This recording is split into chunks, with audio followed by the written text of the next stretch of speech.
Ce programme est financé par les amis et partenaires du ministère de Joyce Meyer. Quand on pense au désir, il dit de désirer la paix. Ne vous contentez pas de dire « j'aimerais avoir un peu de paix », mais désirez-la suffisamment pour être prêt à faire tous les changements dans votre vie pour l'avoir. Je fais ce que je fais parce que j'ai vu la puissance de Dieu transformer ma vie et il fera de même pour vous. Bienvenue à vivre pleinement votre vie de tous les jours. Je vais partager la parole de Dieu avec vous et j'espère que vous avez hâte de l'entendre. J'ai commencé hier à parler des moyens de renforcer votre paix. C'est essentiel de garder la paix et de nous accrocher à la paix que Jésus nous a donnée. Il nous a donné la paix, mais nous devons la garder. La Bible dit dans Exode 14, « Gardez votre paix et l'Éternel combattra pour vous. » C'est intéressant de penser que tant que je suis inquiète, frustrée et contrariée, Dieu ne combat pas pour moi. Mais je dois me calmer, ce qui montre que je lui fais confiance, et alors il agira pour vous et pour moi. Laissez-moi vous demander, êtes-vous en paix? Êtes-vous en paix la plupart du temps? Ou diriez-vous que vous êtes frustré la plupart du temps, vous vous inquiétez la plupart du temps? Tout le monde est toujours ravi d'apprendre des choses sur la pensée ou l'anxiété, et cela me montre que beaucoup y sont souvent confrontés. 1 Pierre 3, 10 et 11 sont des passages très révélateurs. Il dit « Si quelqu'un veut aimer la vie et voir des jours heureux, visiblement bons ou non, et cela signifie que si vous voulez voir de bons jours, même en cas de problème, qu'il préserve sa langue du mal, très intéressant, et ses lèvres des paroles trompeuses. Donc, ce que nous disons, les paroles que nous prononçons, ont beaucoup à voir avec notre capacité à vivre pleinement. De quoi avez-vous parlé? À quoi avez-vous pensé? Qu'il se détourne du mal et fasse le bien. Qu'il recherche la paix avec Dieu, lui-même et son prochain. Vous savez, nous prions souvent pour la paix, mais en fait nous l'avons déjà dans notre esprit, car Jésus nous l'a donnée. Nous lirons les Écritures plus tard, mais dans Jean 14, il dit « Je vous laisse ma paix, alors cessez de vous laisser perturber. » Vous savez, nous aimerions que Dieu fasse tout pour nous, mais nous avons une responsabilité. Nous sommes partenaires de Dieu, il nous donne la grâce d'agir, mais nous devons quand même être actifs et agir avec sa grâce, avec son aide, mais nous avons le libre arbitre. Donc, nous ne pouvons pas juste nous asseoir et attendre que Dieu fasse tout pour nous, alors que nous ne faisons rien. Poursuivons-la activement. Nous pouvons perdre la paix avec nos paroles. Qu'est-ce qui vole votre paix? Quand j'ai finalement décidé que je voulais la paix dans ma vie et que j'allais faire tout ce qu'il fallait pour l'obtenir, Dieu m'a posé cette question. Qu'est-ce qui te vole ta paix? C'est peut-être une chose à laquelle vous pourriez consacrer un peu de temps. Prenez un papier, asseyez-vous avec le Saint-Esprit et pensez-y. Qu'est-ce qui vous vole la paix intérieure? Eh bien, l'empressement me vole la paix. Si je dois me dépêcher, je peux me dépêcher un peu, mais si je dois me dépêcher trop, je finirai par perdre ma paix. Être en retard à un rendez-vous, ça met la pression à tout le monde. Et certaines personnes sont toujours en retard. Être en retard, c'est leur nature. Ils sont en retard partout. Ils s'empressent toujours et arrivent toujours à la dernière minute où ils sont en retard. Et puis parfois, on se met dans une situation où on finit par ne pas dire la vérité sur les raisons de son retard comme « Oh, il y avait des embouteillages », alors qu'en réalité, on ne s'est pas donné le temps de se préparer. Voici une suggestion qui vous aidera à retrouver la paix. Si ce n'est pas déjà le cas, commencez à prendre un peu de marge dans votre vie. Juste un peu de marge. Imaginez un livre.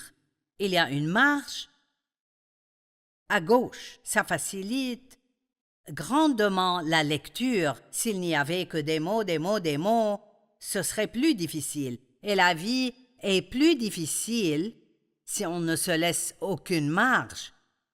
Prévoir de la marge dans mon emploi du temps a été un défi pour moi, car je n'aime pas rester les bras croisés. Je crois que c'est de l'impatience. Donc, j'ai tendance à tout planifier pour arriver à la dernière minute. Et j'ai dû apprendre à ne pas faire ça, à me contenter d'arriver et d'avoir 5 minutes d'attente plutôt que de risquer d'être en retard. Une autre chose qui me gâche la paix, ce sont les gens difficiles.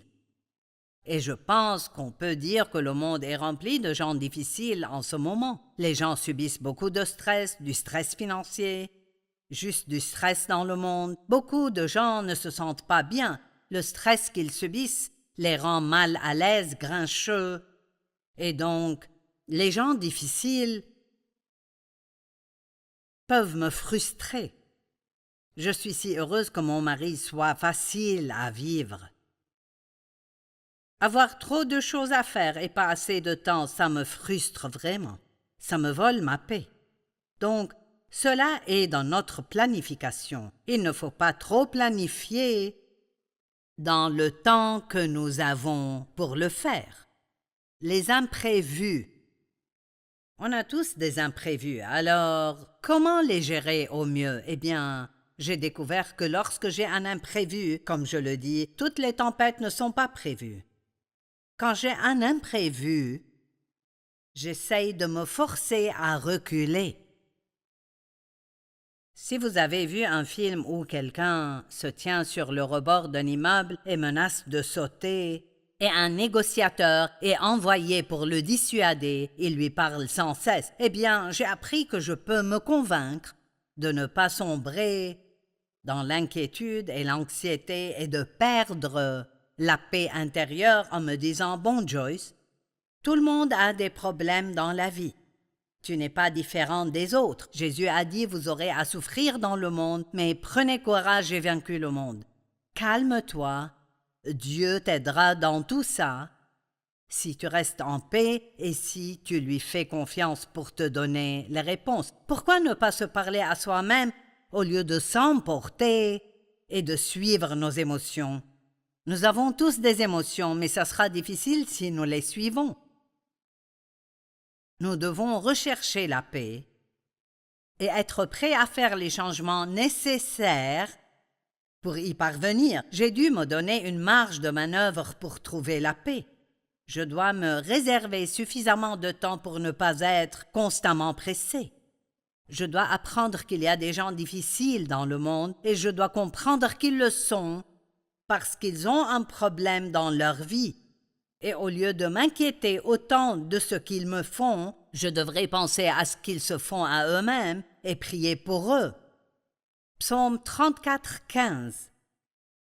Détourne-toi du mal et fais le bien. Recherche, demande et désire la paix. Suis-la et poursuis-la. Wow! Avez-vous déjà eu une telle envie de manger quelque chose que vous avez fini par monter en voiture et aller au magasin pour l'acheter? En général, je parle à Dave pour qu'il y aille, mais je l'ai déjà fait. Donc, quand on pense au désir, il dit de désirer la paix. Ne vous contentez pas de dire « j'aimerais avoir un peu de paix », mais désirez-la suffisamment pour être prêt à faire tous les changements dans votre vie pour l'avoir. Pour qui vous inquiétez-vous en ce moment? J'ai juste l'impression que certains d'entre vous qui regardent, vous êtes vraiment inquiets en ce moment pour quelqu'un que vous aimez. La meilleure chose que vous puissiez faire pour vos proches en difficulté, c'est de prier. Dieu peut faire plus en une seconde que vous en toute une vie. Et quand vous priez pour les autres, leur volonté est impliquée. Chacun est libre de ses choix et personne ne changera s'il ne le souhaite pas. Et si vous vous inquiétez pour quelqu'un qui ne marche pas avec Dieu, sachez que vous ne pouvez forcer personne à aimer Jésus. Donc, priez pour qu'il ait le désir ou pour que Dieu mette sur son chemin l'ouvrier parfait qui puisse lui parler au moment opportun, mais ne vous donnez pas un faux sentiment de responsabilité comme si vous étiez leur sauveur. Vous ne pourrez pas le faire. Jean 14, 27. Nous ne pouvons pas enseigner la paix sans partager cette écriture. Jésus a dit « Je vous laisse la paix, je vous laisse la paix, je vous donne ma paix. » Je ne vous la donne pas comme le monde donne. Ce n'est donc pas la paix que le monde donne qui opère. Le monde peut être en paix quand tout va comme il le souhaite. Mais Jésus nous offre une paix différente, une paix qui opère dans la tempête. Que votre cœur ne se trouble pas et ne se laisse pas effrayer. Écoutez bien ceci. Cessez de vous laisser, c'est ce que dit la Bible amplifiée, cessez de vous laisser être agité et troublé, et ne soyez pas effrayés, intimidés, lâches et perturbés. Wow! Donc, cela me dit que j'ai la responsabilité de prendre cette paix que Jésus m'a donnée.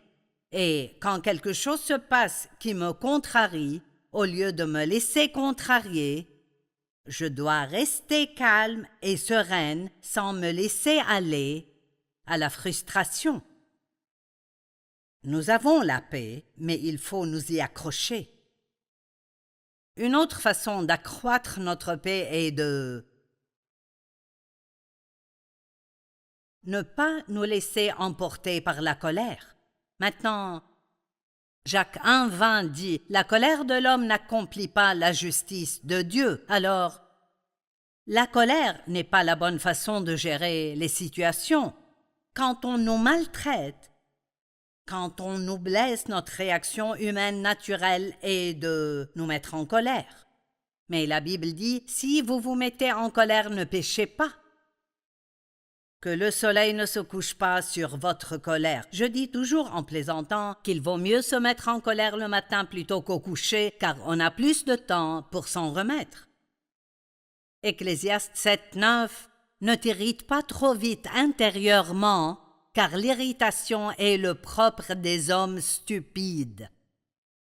Eh bien, je ne veux pas être stupide, car les stupides finissent par ne pas avoir une bonne vie. Éphésiens 4, 26 et 27.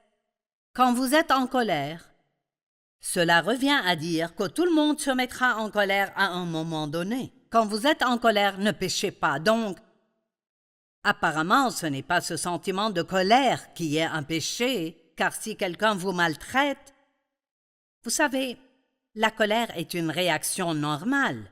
Mais quand nous la ressentons, nous ne devons pas pécher, nous ne devons pas la déverser sur les autres, ni nous venger, ni chercher à nous venger. Que le soleil ne se couche pas sur votre colère, votre exaspération, votre fureur ou votre indignation. Wow! Couchez-vous en colère, vous vous réveillerez en colère. Ne laissez aucune place au diable, ne lui donnez aucune chance. Donc, d'après ce passage, si nous nous accrochons à la colère, cela ouvre une porte à l'ennemi et lui permet d'entrer dans notre vie.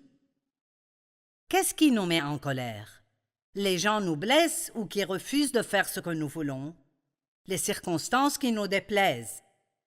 Nous pouvons même nous en vouloir parce que nous faisons des choses que nous savons ne pas devoir faire et que nous faisons quand même. Nous sommes comme l'apôtre Paul dans Romains 7. « Je ne fais pas le bien que je veux, mais je fais le mal que je ne veux pas. » Je peux rester au lit et faire de grands projets de sainteté, et cela dure jusqu'à ce que je me lève. En général, il ne faut pas longtemps avant que je fasse quelque chose ou que j'agisse d'une manière inappropriée. Quand les gens viennent, Je peux être assez paisible quand il n'y a personne, mais quand les gens viennent, on ne peut pas contrôler les gens, on ne peut pas les forcer à agir comme on le souhaite. Marc 11 nous dit que si nous nous accrochons à la colère et au manque de pardon, cela va non seulement faire mal, mais ça anéantira l'espérance d'une réponse à nos prières.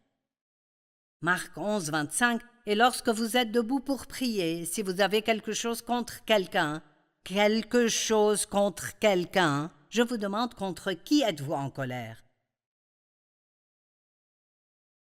Vous pensez, tu ne sais pas ce qu'ils m'ont fait. Ce n'est pas justifié. Nous ne sommes pas justifiés de nous accrocher à la colère car Dieu nous dit de ne pas le faire. Et ce que Dieu nous dit de ne pas faire, nous ne sommes jamais justifiés de le faire. Si vous avez quelque chose contre quelqu'un, pardonnez-lui et ne vous y accrochez pas, afin que votre Père céleste vous pardonne aussi vos fautes, les pardonne et les fasse disparaître. C'est tellement plus facile de pardonner aux autres si nous nous rappelons combien Dieu nous pardonne.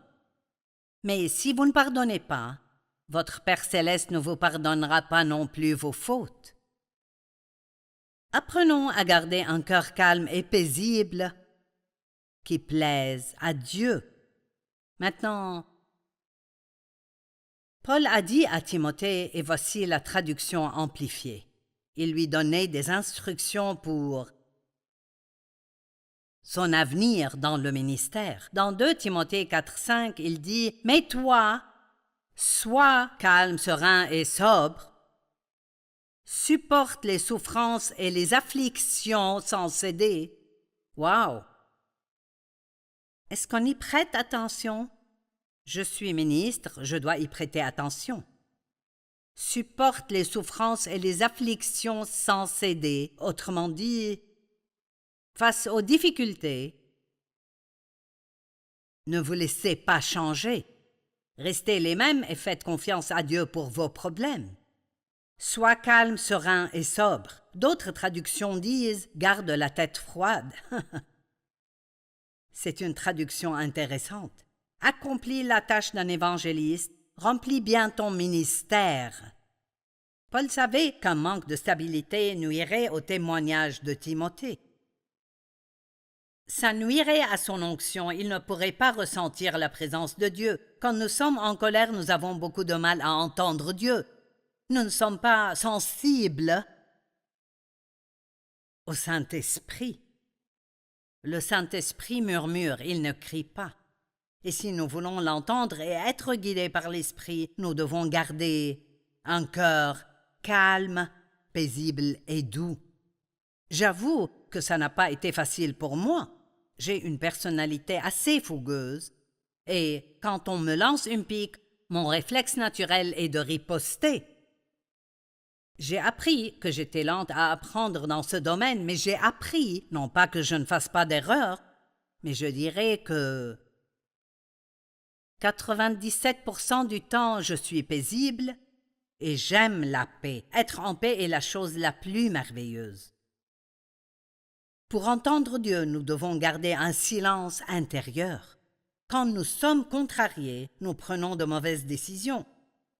Nous disons des choses qui causent des problèmes. Cela nuit à notre santé. Il y a tant d'inconvénients à être contrarié.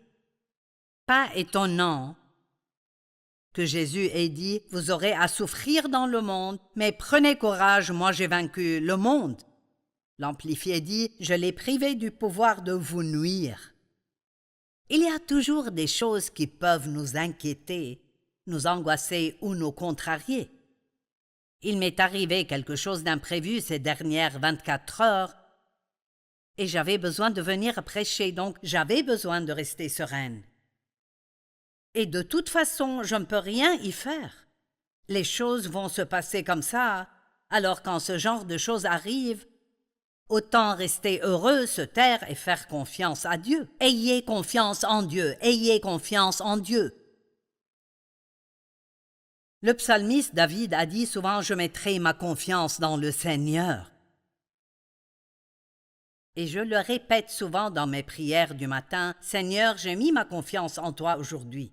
J'ai mis mon espérance en toi. » Je ne fais pas confiance à la bourse, elle pourrait chuter à tout moment. J'espère que non, mais c'est possible. Je ne fais pas confiance à la banque, je veux dire.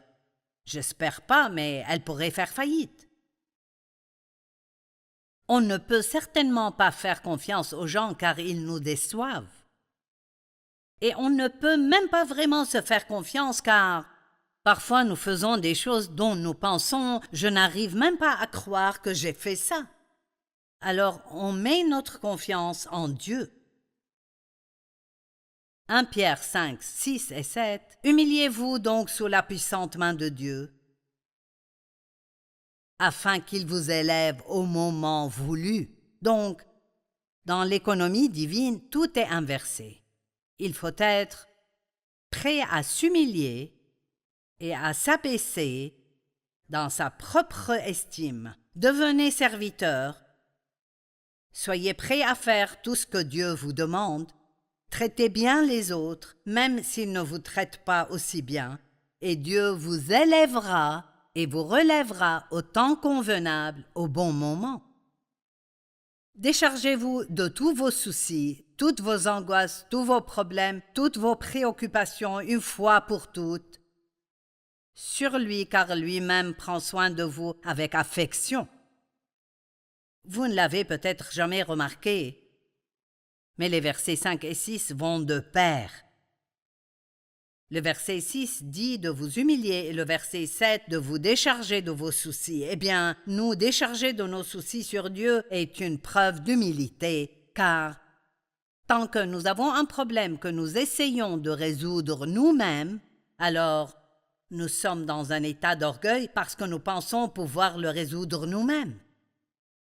Se décharger de ses soucis sur Dieu est donc un acte d'humilité. « Seigneur, je ne peux pas résoudre ce problème, je ne peux pas m'en occuper, alors je m'en décharge sur toi. » Se décharger veut dire jeter ou lancer.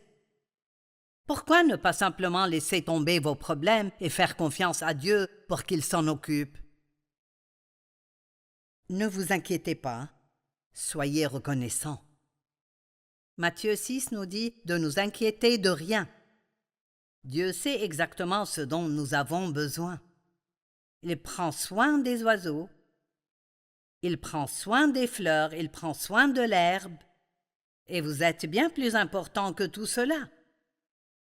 Chaque jour apporte son lot de soucis. C'est donc inutile de passer la journée à nous inquiéter du lendemain. Dieu prendra soin de vous si vous le lui permettez. Le verset 31 dit « Ne vous inquiétez donc pas et ne dites pas « Que mangerons-nous? Que boirons-nous? Avec quoi nous habillerons-nous? Et moi, que m'arrivera-t-il? » Dites « Seigneur, j'ai confiance en toi, je n'ai pas les réponses, mais j'ai confiance en toi. » Il est écrit tout cela. Ce sont les membres des autres peuples qui le recherchent. Mais j'aime beaucoup ce verset 33. Quel bon endroit pour conclure cet enseignement.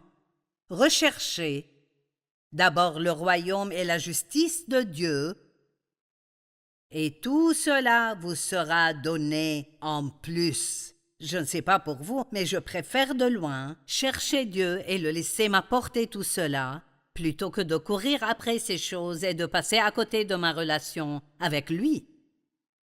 Dieu a un bon plan pour votre vie et je veux vraiment vous encourager à ne pas vous contenter de lire la parole mais à lui obéir. Si Dieu vous parle à propos de quoi que ce soit que vous devez faire ou cesser de faire, allez-y et obéissez-lui, car il ne changera pas d'avis.